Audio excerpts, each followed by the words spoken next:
Welcome to Bible Fiber, where we explore the textures and shades of the biblical tapestry.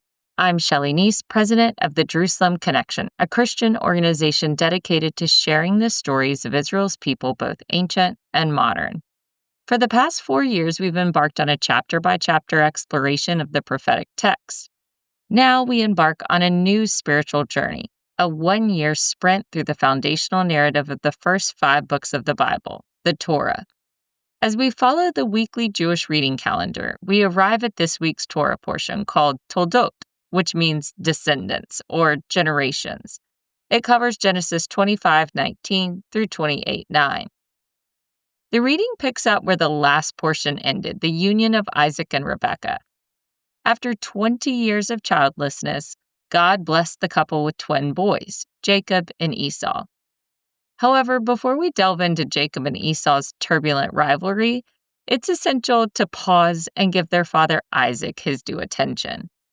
Isaac is a mysterious figure, by far the most understated of the patriarchs. The biblical narrative that surrounds Isaac is undramatic. Abraham negotiates with God, and Jacob wrestles the divine being and demands a blessing. Isaac, on the other hand, hardly speaks at all. The stories where he is the central character rarely have him in extended dialogue. Unlike the dynamic and often confrontational natures of his father Abraham and his son Jacob, Isaac is consistently portrayed as the quiet one. His narrative is less about proactive ventures and more about responsive obedience. As a child, when his father brought him to Mount Moriah for his near sacrifice, Isaac never resisted. Similarly, when Abraham sent his servant to select a wife for him, Isaac did not rebel against his father's choice. Isaac loved Rebekah from the first moment that he saw her and never married anyone else.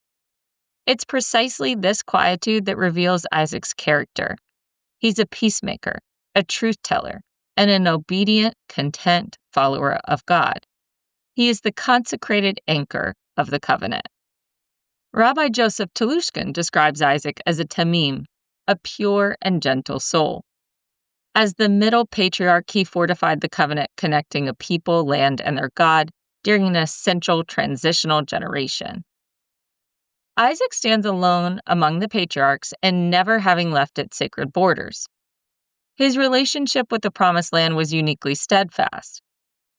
Even though Abraham left everything to move to the land of promise, he was not there long before he had to escape to Egypt because of a severe famine. Jacob, too, left the Promised Land on 2 significant occasions. The first time Jacob fled to Padan Aram, partially to escape the wrath of Esau and partially to find a wife. That sojourn lasted 20 years because of a pesky father-in-law. Jacob's second departure was also because of a severe famine in Canaan.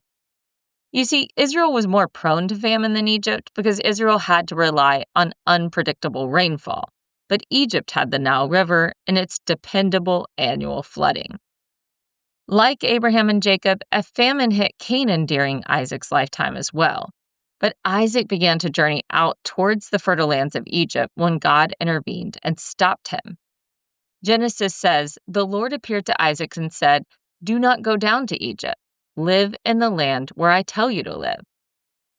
Obedient to this divine command, Isaac went instead to Gerar, which was a Philistine territory.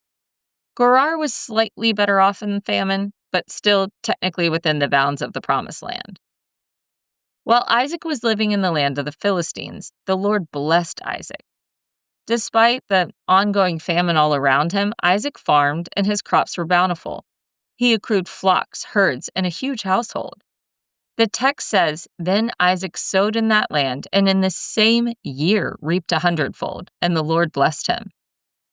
The rabbinic commentaries emphasize that this prosperity was a direct consequence and reward for his obedience to God's command to remain in the land.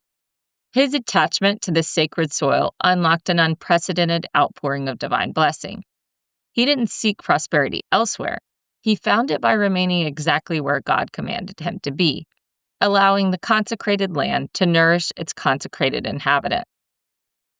The king of that area, Abimelech, eventually asked Isaac to leave. His great wealth was making the Philistines jealous. Isaac moves away from the city of Gerar and settles in the valley of Gerar, which was like the Philistine countryside. There, he tried to reopen the wells that his father Abraham had dug years before. Redigging old wells, though, angered the local herdsmen. They saw his wells as a threat to their resources and an encroachment on their own territory. Instead of fighting back, Isaac moved on from his father's old wells and instead dug a third well. The third well didn't cause any problems. He named that well Rehoboth, which means room, saying, "For now the Lord has made room for us, and we shall be fruitful in the land." I don't aim to read everything in the Torah through a Zionist lens, but I can't help but see modern Israel's story represented allegorically in Isaac's three wells. In the late 1800s, 30,000 Jews from Eastern Europe and Russia trickled back to the Promised Land. Some were fleeing persecution, and others were pursuing their Zionist dreams, and most were a mixture of both. That wave of Aliyah, and the one that came after, were like Isaac's first two well ventures, where he tried to reopen the family wells, and it stirred up conflict with the locals. Even though Isaac knew they belonged to his father, he moved on to another spot. The Philistines said the well water belonged to them. Isaac tried hard to be a quiet peacemaker. The same thing happened with the first waves of Jewish immigrants. They tried to find their own place in their ancestral homeland. In reality, the whole place had become a forgotten Ottoman backwater. But the Arab neighbors only woke up to the importance of the place once Jews felt it was the only place they could safely return. Isaac named the first two problematic wells contention and opposition. That may as well be the titles of modern Israel's initial chapters. It has been 77 years since the birth of the modern nation-state of Israel, but they are still in that early well-digging phase that only arouses contention and opposition. I long for the day of peace when they unearth the third well, the one that assures there is finally room for them.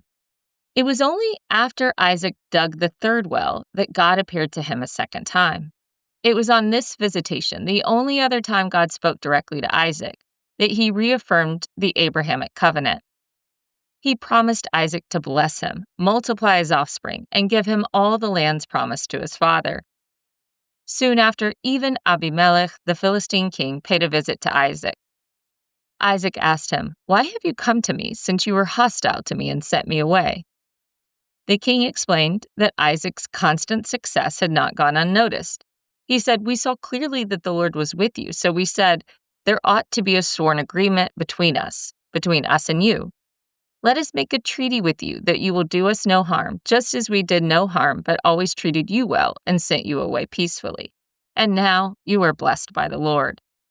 It wasn't anything that Isaac did to finally warrant the favor of neighbors or pacify the hostile forces.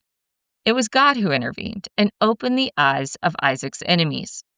In the process, he also made his own name great among the nations.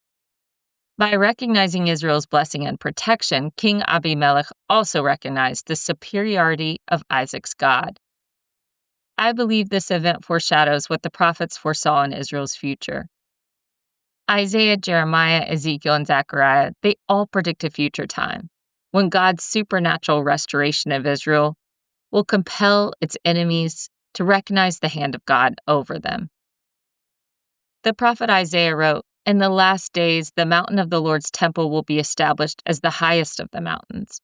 It will be exalted above the hills, and all nations will stream to it. Many peoples will come and say, 'Come, let us go to the mountain of the Lord, to the temple of the God of Jacob. He will teach us his ways so that we may walk in his paths. And the law will go out from Zion, the word of the Lord from Jerusalem.'" To me, that sounds like when Israel enters the third well phase. That's it for this week. Next week, we transition to Jacob's more complicated saga. Also, I'm trying something new this week. It was a recommendation from a faithful listener. In the newsletter version of this episode, I'm including 4 questions that you can study for either your personal use or a group study. They are just a few thought-provoking questions for you to go deeper into the text on your own. So if you want the questions each week, be sure to sign up for our emails at thejerusalemconnection.us. Join me next week as we read Genesis 28:10 through 32:3. Shabbat Shalom and Am Israel Chai.